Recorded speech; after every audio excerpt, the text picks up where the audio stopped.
Hi, my name's Ruby. I'm currently a junior at Brandeis University in Waltham, Massachusetts, which isn't that far from Boston, actually. I'm double majoring in psychology and HSSP. HSSP stands for Health, Science, Society, and Policy. I am interested in pursuing a career in public policy. Yeah, that's kind of like what I'm interested in. A couple of things I like to do in my free time. I like to play Animal Crossing. I like to read, especially science fiction.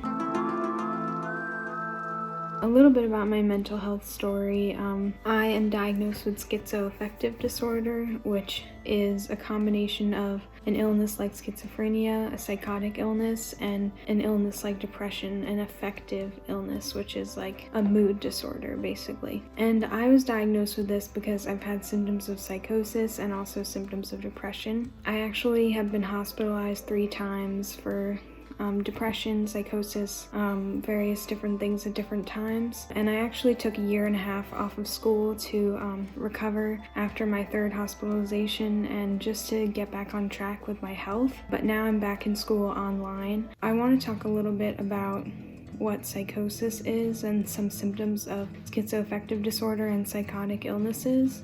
Some symptoms I've experienced, which are common for people with psychotic illnesses, are hallucinations, delusions, and paranoia.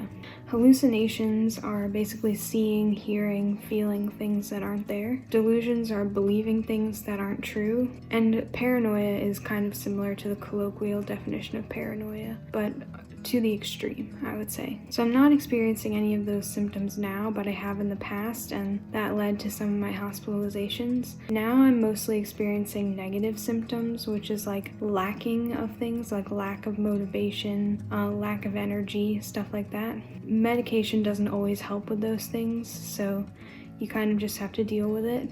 But I think I'm getting better at managing my negative symptoms and staying on top of like schoolwork and not napping too much. That's a big problem for me, is sleeping a lot during the day, even though I sleep a lot at night. Other than that, I'd say I have experienced symptoms of depression as well, but I haven't had a depressive episode in a while, probably not since 2018, which is pretty good. I take medication and go to therapy to manage my illness. Schizoaffective is a long-term illness. It could be lifelong. You might have to deal with it your entire life, so it's important to learn to manage it. And yeah, that's a little bit about my mental health story and a little bit about me.